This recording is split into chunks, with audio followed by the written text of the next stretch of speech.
मेरे गोविंद ने कहा, मैया आप चिंता मत करो।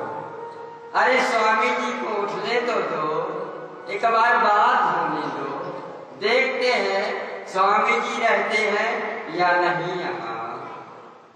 मैं आया हूँ उन्हीं के लिए। जैसे ही इतना कहा, नाग पत्नियों ने बहुत समझाया, अरे बेटा आप क्यों विरोध कर रहे, उससे कैसे जीतोगे, वह काल है, वह काल है, उसे तुम्हारा आहित अच्छा नहीं, इसलिए आप लौट जाओ। आप नन्हे से बच्चे हो, उसका क्या कर सकते। अब तो ऐसी वार्तालाप चल रही थी और कालिया नाग हुंकारते हुए अपना विष उगलते हुए निंद्रा से बाहर आया। जैसे ही उसके नेत्र खुले, मेरे गोविंद ने एक क्षण भी विलंब नहीं किया, एक क्षण भी विलंब नहीं किया और जाकर पूंछ पकड़ ली। पूंछ पकड़कर जैसे ही गोविंद ने मसलना अपने पैर से चालू किया तो रक्त निकलने लगा और यहाँ सभी बाल रो रहे हैं। कुछ बाल मैया के यहाँ पहुंच गए। मैया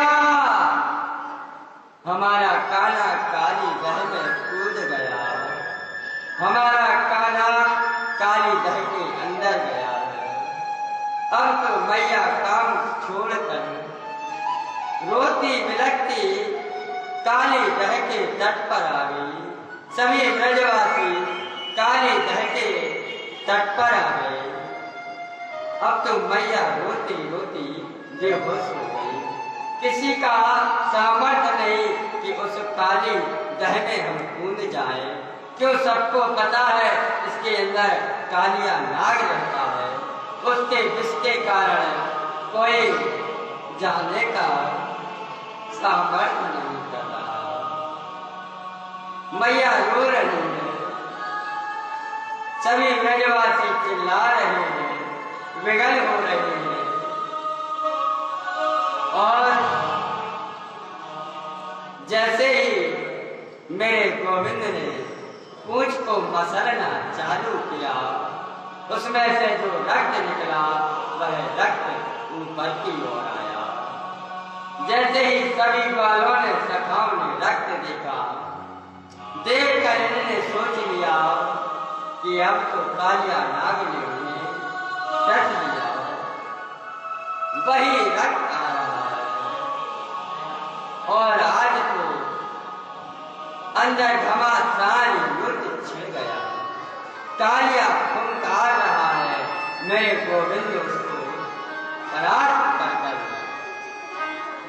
क्योंकि मेरे गोविंद ने पूंछ छोड़ी नहीं।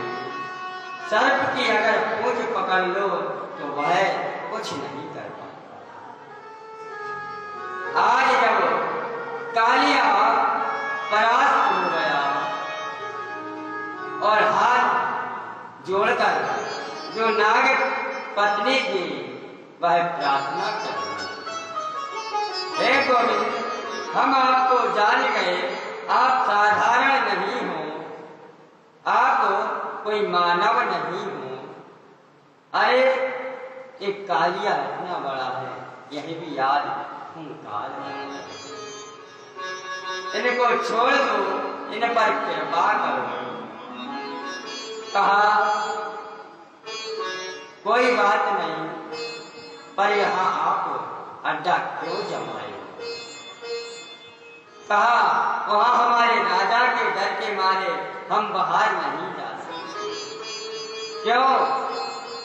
हमारा जैसे ही बाहर जाना होगा हमारा राजा हमारा भोजन कर जाएगा, इसलिए उसको श्राप है, यमुना में नहीं आ सकता। इसलिए हम छिप कर यहाँ बैठे हैं, हमारे प्राण बचा कर बैठे हैं। गोविंद ने कहा, अगर प्राण बचाना है तो कहीं और चले जाओ, इन भोले भाले ब्रजवासियों की समीप क्यों रहे, इस यमुना को दूषित क्यों कर रहे हो। कहा, गोविंद अब जैसा आप आदेश करोगे वैसा ही करेंगे। आज मेरे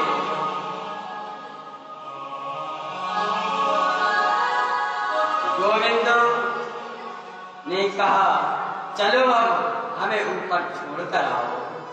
आज मेरे गोविंद फनों पर सवार हो गए और कहा, चलो कालिया ऊपर हमें छोड़कर आओ। और आओ, मेरे गोविंद ने जैसे ही अपनी बंसी का बजाना चालू किया, निनाद प्रारंभ किया, सभी ब्रजवासी प्रसन्न हो गए।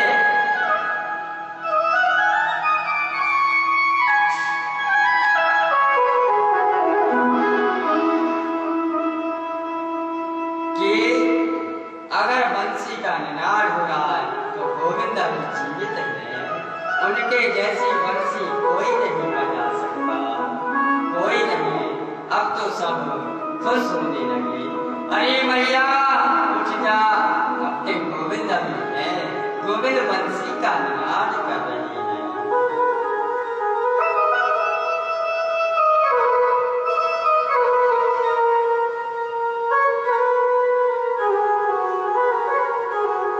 जैसे ही बंसी का निनाद करते हुए नटवर के स्वरूप में भगवान हो गए और कालिया के फनों पर सवार होकर ऊपर की ओर आ गए।